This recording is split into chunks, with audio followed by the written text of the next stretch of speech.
అందరికీ నమస్తే welcome to big TV నేను మీ గౌతమి ముందుగా బిగ్ టీవీ ప్రేక్షకులందరికీ దీపావళి శుభాకాంక్షలు ఈ రోజు మనతో పాటు ఐకానిక్ ఆస్ట్రాలజర్ గట్టుపల్లి సురేష్ బాబు గారు ఉన్నారు వారితో మాట్లాడదాం సార్ నమస్తే జై శ్రీమన్నారాయణ సార్ దీపావళి సందర్భంగా చాలా మంది దీపావళి అనగానే ముందుగా టపాకాయలు కాల్చాలి ముఖ్యంగా చిన్న పిల్లల దగ్గర నుంచి పెద్దవాళ్ళ వరకు ఎక్కువ ఖర్చు పెట్టి మనం కాల్చాలి మన ఇంట్లోని ఒక 2000 రూపాయల సామాన్లు తెచ్చుకుంటే పక్కవాడు 5000 రూపాయలు తెచ్చుకున్నాడు సో వాడికి పోటాపోటీగా మనం తెచ్చుకొని కాల్చాలి అన్న దృష్టే ఉంటుంది కానీ అసలు మనం దీపావళి అంటే ఏం చేసుకోవాలి దేవుడిని అసలు ఏ విధంగా పూజించుకోవాలి దేవుడిని పూజించుకునేటప్పుడు కూడా చాలామంది పెద్దలు చెప్తూ ఉంటారు టపాకాయలు ఈ మధ్యకాలంలో పూజ చేయకముందే అంటే వారం రోజుల నుంచే కాల్చేస్తూ ఉంటారు సో ఇది మంచిదే అంటారా అసలు దీపావళి అనగానే ముందుగా టపాకాయలు కాల్చాల్సిందేనా అసలు ముఖ్యంగా చెప్పండి ఇక్కడ మనకి కాలాలు మారుతూ ఉంటాయి ఋతువులు మారుతూ ఉంటాయి ఋతువులు మారిన తరుణంలో వచ్చేటువంటిది శీతాకాలంలో వచ్చేటువంటిది దీపావళి దానికి మునుపుటే వర్షాకాలం వస్తుంది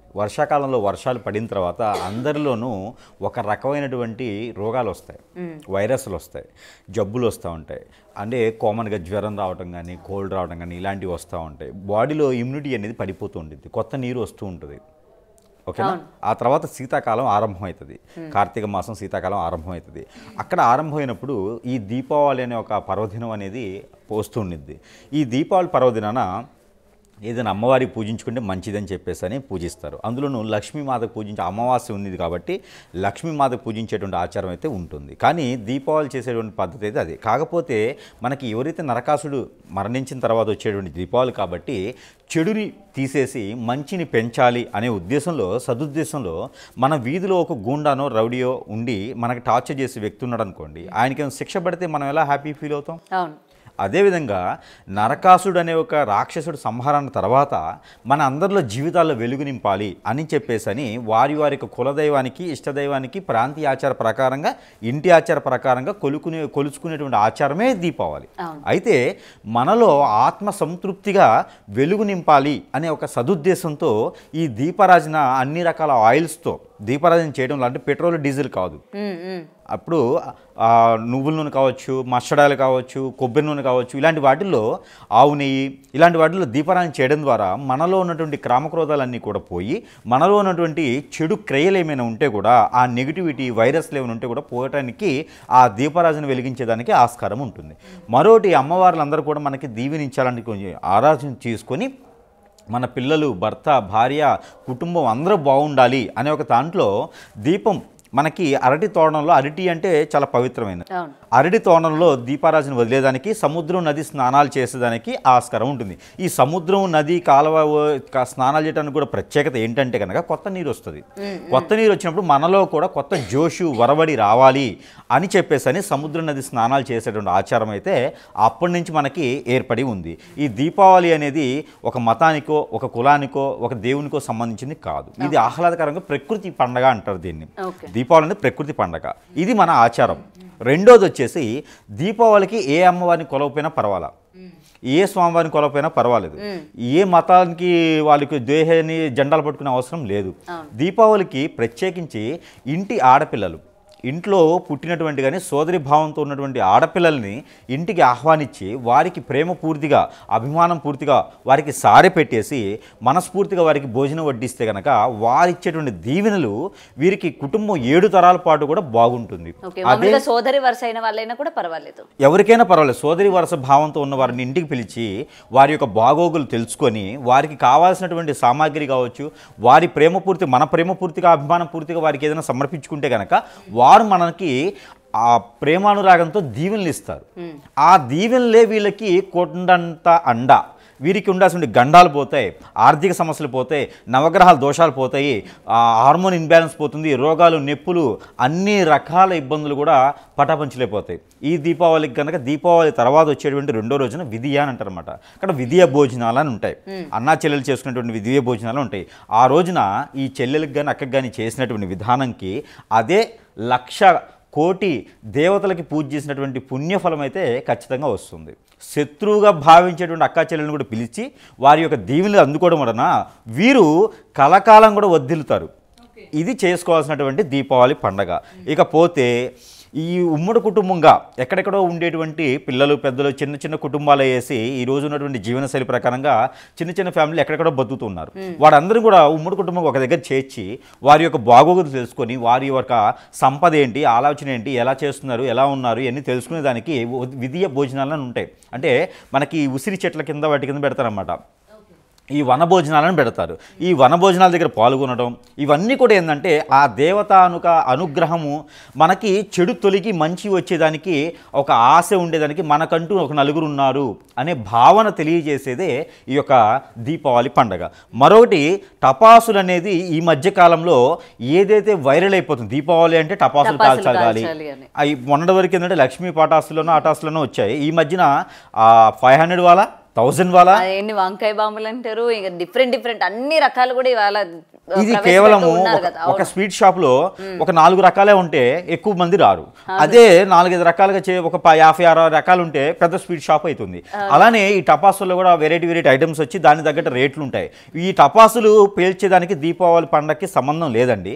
ఇది ఎక్కువగా డబ్బున్నవారో, ఇది ఎక్కువగా పొలుగుబడి ఉన్నవారో, లేకపోతే వారు పేలుస్తున్నారని మనం పేల్చాలి, మనం పేల్చిన ఇంకోళ్ళు పేల్చాలని ఎవరు ఆరోగ్యం వారు చెడగొట్టుకోవడానికి తప్పితే ఈ టపాసుల వ్యవస్థ అనేది లేదు. అది బిజినెస్లో చేసేటువంటి పబ్లిసిటీ మాత్రమే. ప్యాకేజీ కూడా వచ్చినాయి. 3000 రూపాయలకి ఎంత ప్యాకేజీ, 5000 రూపాయలకి ఎంత ప్యాకేజీ అని. కాంట్రాక్ట్లు కూడా తీసుకుంటూ అది కేవలం బిజినెస్ మైండ్ తప్పితే ఈ ఒక దీపావళికి ఈ రకంగా చేయాలి తప్పితే సాంప్రదాయబద్ధంగా ఇలా చేసుకోవాలి తప్పితే వేరే విధంగా టపాసులు పేల్చుకునే అవసరం లేదు. మరొకటి ఈ దీపావళి కనుక మనం చెప్పిన విధంగా చేసుకుంటే కనుక ఖచ్చితంగా వారు రానున్నటువంటి కాలంలో ఆరోగ్యం బాగుంటుంది, ఐశ్వర్యం వస్తుంది, అష్టైశ్వర్య ప్రాప్తి కలుగుతుంది. ఆ ఒక తదాసు దేవతలు కూడా వీరిని దీవిస్తూ ఉంటారు. టపాసులు పేలిస్తే టపాసుల్లో పొండురా బాబుని దీవిస్తారు. అదే కనుక దీపారాయణ చేస్తే అరే వీరు దీపారాయణ చేస్తాం, వీరి మనసు బాగుండాలి, మైండ్ బాగుండాలి, వీరి లవ్ సక్సెస్ అవ్వాలి, ఎఫ్ఐఆర్స్ లాంటివి పెట్టుకోకూడదు, భార్యతో ఉండాలి, భర్తతో ఉండాలి, వీరు ఆర్థికపరమైన ఇబ్బందులు బాగుండాలని చెప్పేసి దీవిస్తారు. వారికి ఏది కావాలని వాళ్ళు డిసైడ్ చేసుకోవాలి. ఇక లక్ష్మీదేవి అమ్మవారు పూజ చేసేవారైతే కనుక సాలగ్రామములు, విష్ణు స్వరూపమైనటువంటి శంఖము, అలానే పసుపు కొమ్ములతో చేసేటువంటి పూజ, అలానే ఒక్కలు పోకలు అంటారు కదా, ఒక్కలు, అలానే జమ్మి చెట్టు ఆకు వీని పెట్టుకొని పూజ చేసుకొని అవన్నీ కూడా వైట్ వస్త్రంలో ముడుపు కట్టుకొని మనం డబ్బులు పెట్టుకునే దగ్గర పెట్టుకున్నట్టయితే కనుక ఖచ్చితంగా వారికి ఆదాయ వనరులు కూడా పెరుగుతాయి. ఆ రోజు బంగారం కొనడానికి కూడా ఎక్కువ ఇంట్రెస్ట్ చూపిస్తూ ఉంటారు. బంగారం కొనడానికి ఆ రోజు కాదు, అంటే దానికి ముందు ధనత్రయోదశి అని వస్తుంది. ఈ ధనత్రయోదశి రోజున ఈ సంవత్సరం అయితే 18వ తారీఖు వచ్చింది. ఈ ధనత్రయోదశి రోజున బంగారం కొనేటువంటి ఆచారం ఉంటుంది. ఎందుకంటే లక్ష్మీ అమ్మవారు వస్తారని. వాహనాలు అవి తీసుకోవచ్చా? వాహనాలు ఏం తీసుకోకూడదండి. ఇది మంచి అమావాస్య కాదు. చెడుని తీసేసి మంచిని పుంజుకునేదానికి కదా. అందుకని చెడు పోయేదానికి ఉంటుంది, కానీ మళ్ళీ మనం కొనుక్కొచ్చుకోవడం ఎందుకు? అలానే బంగారం కూడా శనితో సమానం. బంగారం రేట్ ఎక్కువైంది, కొంటే బాగుండని చూస్తున్నారు అందరూ. బంగారం ఎక్కువ ఇంట్లో కూడా ఉండకూడదు, అది శనితో సమానం. బంగారం అనేది దేనికి పనికిరాదు, మనకి ఏదో అలంకరణకు తప్పితే ఏ దానికి పనికొచ్చే వస్తువు కాదు. అది రేటు పెరిగింది కాబట్టి వాల్యూ అయింది. ఈ రోజున బంగారం అనేది మనం శనిని కొనుక్కొచ్చుకున్నట్టు డబ్బులు ఇచ్చి, అవన్నీ అమావాస్యలో కొనుక్కొచ్చుకుంటే ఇంక మనం ఎదగలేం. జీవితంలో ముందుకు ఎదగాలన్న వాళ్ళు బంగారం కొనుక్కోరు. వాస్తవంగా అయితే ఇంకా దాచిపెట్టుకోవాలి, అక్కడతో ఉండిపోవాలనుకున్న వారే బంగారం కొనుక్కుంటారు. వారికి జీవితంలో ఎదిగినట్టయితే నేను చూడలేదు. బంగారం శనితో సమానం. లక్ష్మీదేవి అంటారు, ఆ శనికి తోడు ఉంటుంది లక్ష్మీ అమ్మవారు. కాబట్టి లక్ష్మీ అమ్మవారు స్థిరంగా ఎక్కడా ఉండరు, ఆ శని మాత్రమే స్థిరంగా ఉంటారు. బంగారం దొంగతనం చేస్తుంటే ఎవరు బాగుపట్టున్నారండి? కొన్నవాడు కూడా అంతే ఉంటాడు. కాబట్టి ఏదో రకంగా డబ్బులు మోసపోతూ ఇబ్బంది పడుతూనే ఉంటారు. బంగారం ఉండాలి, అది మించి ఉండకూడదు. మించి ఉండేటువంటి బంగారం వీరికి శ్రేయస్కరం కాదు. బంగారం ఇంట్లో పెట్టుకుని తినగలుగుతాడా? అదే కదా. దాని మీకు వెళ్ళి కాపలా ఉండాలి, మళ్ళీ చూస్తూ కూర్చుంటాడు. అప్పుడు వీరి ఆరోగ్యం పోతే స్ట్రెస్ ఫీల్ అవుతాడు, వేరే పని చేయలేడు. దానికి కాపలా ఉంటే సరిపోతుంది కొనుక్కొని. సో అందుకని అలాంటి బంగారాలని కొనకూడదు. ఈ పండగకి బంగారం కొనేటువంటి ఆచారం అయితే లేదు. ఇక డబ్బు ఎక్కువైన వాళ్ళు, పబ్లిసిటీ చేసుకునేవారు, ఇది సందర్భంగా అనుకునేవారైతే ఇంకేదైనా చేసుకోవచ్చు, వారికి మనమైతే ఏం కాదనలేము. కాకపోతే ఈ టపాసులు పేల్చడం వలన పిల్లల ఆరోగ్యం చెడిపోతుంది. ఈ రోజుల్లో కొన్ని వైరస్లు వచ్చిన తర్వాత బాడీలో ఇమ్యూనిటీ అనేది ఎవరికి ఉండట్లేదు. దాని తగ్గట్టుగా ఈ ధూమపానం, ఈ సిగరెట్ కాల్చే వాళ్ళకి ఎంత ఉండదో, 1000 సిగరెట్లు కాలిస్తే ఎంత పొగ అయితే వస్తుందో, ఒక లక్ష్మీ అటాస్ కాలిస్తే అంత ఆరోగ్యం చెడిపోతుంది. అందుకని పిల్లలకి పట్టించడం కానివ్వండి, పిల్లలకి డ్రగ్స్ కానివ్వండి, ఈ చంటి పిల్లలకి డ్రగ్స్, మందు తాగడం, మద్యం సేవించడం, లేకపోతే ధూమపానం చేస్తారే, అంతే చెడు అలవాటు ఈ యొక్క టపాసులు పేల్చేదానికి కూడా అలవాటు చేయడం. కాబట్టి ముఖ్యంగా చూసుకుంటే ఈ పెద్దవాళ్ళు కూడా ఏ విధంగా తయారయ్యారంటే దివాళీ రోజు మనం త్వరగా పూజ చేసేయాలి, ఎందుకంటే వెంటనే టపాకాయలు కాల్చాలి, కింద అపార్ట్మెంట్ వాళ్ళు పిలుస్తున్నారనో లేకపోతే వెంటనే పిల్లలు ఎంజాయ్ చేస్తారని చెప్పి వెంటనే కాల్చాలని చెప్పి దేవుడు పూజను కూడా పక్కన పెట్టేసి ఏదో మమ అనిపించేద్దాము అంటే మామూలు శాస్త్రం ప్రకారం అసలు ఏ విధంగా చేయాలి, ఏ విధమైన నైవేద్యాలు పెట్టుకోవాలి, అమ్మవారిని ఏ విధంగా కొలుచుకోవాలి అన్నది కూడా పక్కన పెట్టేసి ముందు మనం కాల్చాలి. టపాసులు కాలిస్తే మనకి దివాళీ అయినట్టు, ఆ కాల్చకపోతే మన ఇంటికి దివాళీ వచ్చినట్టు కాదు, అసలు ఆ రోజు దివాళీయే కాదు అన్నట్టు అయిపోతున్న పరిస్థితులు ఇప్పుడు మనం చూసుకుంటే. సో అందుకనే అడగడం జరుగుతుంది అనమాట, అసలు నిజంగానే టపాసులు కాల్చాలా? దేవుడి దగ్గర కూడా పెడుతూ ఉంటారు. టపాసులు కాల్చేటువంటి ఆచారం అయితే లేదు, ఖచ్చితంగా లేదు. కాకపోతే ఇప్పుడు చిన్నపిల్లలు కూడా అదే చెప్తున్నాను, చిన్నపిల్లలకి మనం ఏదైతే డ్రగ్స్ మన ముందు మనకి తినమ్మ బుజ్జి అని అన్నం పెట్టినట్టే డ్రగ్స్ పెట్టినట్టు అంతవంటి పాపమే ఈ టపాసు పేలిస్తే కూడా వస్తుంది. కాబట్టి ఆరోగ్యం కూడా చెడిపోతుంది, లంగ్స్ పాడవుతాయి, లివర్ పాడవుతుంది, కిడ్నీ పాడవుతుంది, కాలేయంలో చాలా రకాల మార్పులు వస్తూ ఉంటాయి, స్టమక్లో ఒబిసిటీ ఎసిడిటీ అని వస్తూ ఉంటాయి కదా, అవన్నీ కూడా ఏర్పడతాయి చంటి పిల్లల్లోనూ, చూపు బద్దగిచ్చిపోద్ది. అందుకని టపాసులు లాంటి అలవాటు చేయకండి. హిందూ ధర్మం ఇంకో ధర్మం కాదు, ప్రతి ధర్మంలో కూడా చెప్పదగింది ఏంటంటే టపాసులు లాంటి అలవాటు చేయకూడదు. దాంట్లో సూర్యకారం అని చెప్పేసి ఒక డ్రగ్ ఉంటుంది.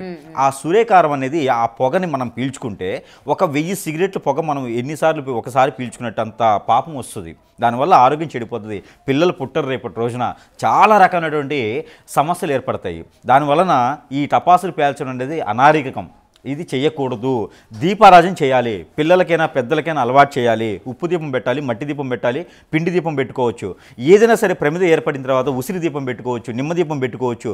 ఎన్నో రకాలైనటువంటి దీపారాజన అలవాటు చేయాలి. పిల్లలకి కూడా ఆలయాల్లో తీసుకుపోయినా ఇంట్లో అయినా ఏదైనా ఆలయంలో పెట్టవచ్చు, దానివలన పుణ్యం వస్తుంది. వారిలో గ్రహాలు ఏమైనా లోపంగా ఉంటే ఈ దీపారాధన కార్తీక మాసంలో చేయడం ద్వారా వారి గ్రహాలన్నీ కూడా సానుకూలంగా ఉంటాయి, హార్మోన్ ఇంబ్యాలెన్స్ పెరుగుతుంది, మైండ్ సెట్ ఎదుగుతుంది, దేవుని మీద నమ్మకం కలుగుతుంది, వారు చేయాల్సిన పనిలో ముందుకి వెళ్తూ ఉంటారు, అష్టదిబ్బందులు జరగకుండా ఉంటుంది, ఎన్నో రకాలైన పుణ్యకార్యాలకి నిదర్శనం అవుతారు దీపారాధన చేసిన వారు. దాంతో కులంతో మతం లేదు. అందుకని దీపారాధన చేసేటువంటి ఈ ఆచారం రావాలి, అలవాటు అవ్వాలి. కాబట్టి ఇలాంటి టపాసులకి స్వస్తి పలకాలి. ఇలాంటి టపాసులు అనేది ఉండకూడదు, చేయకూడదు, అలాంటి కాల్చకూడదు కూడా. ఆరోగ్య సమస్యలు వస్తాయి, ఆర్థిక సమస్యలు వస్తాయి, అన్ని రకాల ఇబ్బందులు అవుతాయి. చేయబోయి కాలిందనుకోండి, ఎవరు రెస్పాన్సిబిలిటీ ఉండాలండి? అందుకని టపాసులు లాంటివి కాల్చకుండా ఉంటే అదే దీపావళి. మరొకటి ఏంటంటే ఈ లక్ష్మీ అమ్మవారి పూజ చేసేవారు ఎవరైనా చేయాలనుకుంటే కనుక పాలు, కాచిన పాలు చల్లార్చి ఆ పాలలో తేనె లేదా బెల్లం కలిపేసినటువంటి నైవేద్యం అమ్మవారికి చాలా ఇష్టం. అలాంటి నైవేద్యం పెట్టినట్టయితే కనుక వారికి అష్టైశ్వర్య ప్రాప్తి కలుగుతుంది, వారు కోరిన కోరికలు కొంగు బంగారం అవుతుంది. కాబట్టి పెళ్లి కానివారు కానీ పెళ్లి అయిన వారు కానీ వారి కోరికలు తీర్చేందుకు, జాబులు వెసులుబాటు చేసేందుకు, వారు లైఫ్లో ఎంతవరకు సెటిల్ అవ్వాలో అంతవరకు ఉండేందుకు మాత్రము ఈ యొక్క దీపారాజన చేసుకుంటూ వారిని అమ్మవారిని పూజించుకుంటే కనుక సరిపోతుంది. తప్పితే టైమింగ్స్ విషయంలో కూడా చాలా మందికి డౌట్స్ ఉంటూ ఉంటాయి, ఏ టైంలో పెట్టుకుంటే మంచిదంటారు? ఇప్పుడు 20వ తారీఖు 21వ తారీఖు అండి. 20వ తారీఖు కొంతమంది చేస్తున్నారు, 21వ తారీఖు కొంతమంది చేస్తున్నారు. 2 రోజులు చేసుకోవచ్చు. దీపావళి వాస్తవంగా 3 రోజులు చేస్తారు. ఇక 2 రోజులు చేసుకునే దానికైతే 1 రోజు అటు ఇటు చేసుకోవచ్చు. కాకపోతే 20వ తారీఖు చేసేవారైనా 21వ తారీఖు చేసేవారైనా సరే లక్ష్మీ అమ్మవారి పూజ అనేది సాయంత్రం 5:40 తర్వాత చేస్తేనే మంచిది. సాయం సంధి వేళ పైన తదాస్ దేవతలు ఉంటారు. తదాస్ దేవతలు 5:20 నుంచి 7:20 వరకు తిరుగుతూ ఉంటారు. ఆ తదాస్ దేవతలు తిరిగేటువంటి సమయంలో నాకు ఆ అమ్మాయి లైన్ వేసాను, నాకు ఆ అమ్మాయి నేను పటాయించాలి, ఆ అబ్బాయి నేను పటాయించాలి, నాకు వాడి మీద నెత్తిని చేయబెడితే నాకు డబ్బులు రావాలి, నాకు ఆ ఆస్తులు అంతస్తులు అన్నీ రావాలి, ప్రపంచంతో కూలిపోవాలి అనేటువంటి కోరికలు తీరవు. మనవి ఏదైతే నేను ఎదగాలి, లైఫ్లో నేను ముందుకు రావాలి, నాకు పెళ్ళయి నేను సెటిల్ అవ్వాలి, అలాంటి కోరికలు ఏమైనా ఉన్నాయి జెన్యూన్గా, నేను కోరిక నేను డిగ్రీ చదివేసి కలెక్టర్ అవ్వాలంటే అవ్వలేరు కదా. వారికి జీవనశైలి కొనసాగించేందుకు ఎలా ఉంటుందో అమ్మవారు తలుచుకుని ఆ విధంగా కావాలి. ప్రపంచంలో ఉన్నటువంటి బంగారు గొనులన్నీ నా ఇంట్లోనే రావాలంటే వీరిల్లు సరిపోదు. కాబట్టి అలాంటి కోరికలు కాకుండా జెన్యూన్గా అయ్యేటువంటి కోరికలు కోరితే తదాస్ దేవతలు పైన ఉంటారు, అమ్మవారికి చెప్పేసి ఆ కోరిక తీర్చేలా ఉంటారు. కాబట్టి ఏదైనా కోరాల్సినటువంటి కోరికని పాలతో పాటు అక్కడ పాల తాలికలు కూడా పెట్టవచ్చు. అమ్మవారికి పాల తాలికలు, అలానే కుడుములు, అరిసెలు లాంటివి చాలా ఇష్టం. కాబట్టి దానితో పాటు పాలు చల్లార్చి కాగి చల్లార్చిన పాలలో తేనె వేసి పెడితే అమ్మవారు స్వీకరించి మన కోరిక కొంగు బంగారం చేస్తుంది. Right sir, thank you. For more videos like this, subscribe Big TV channel.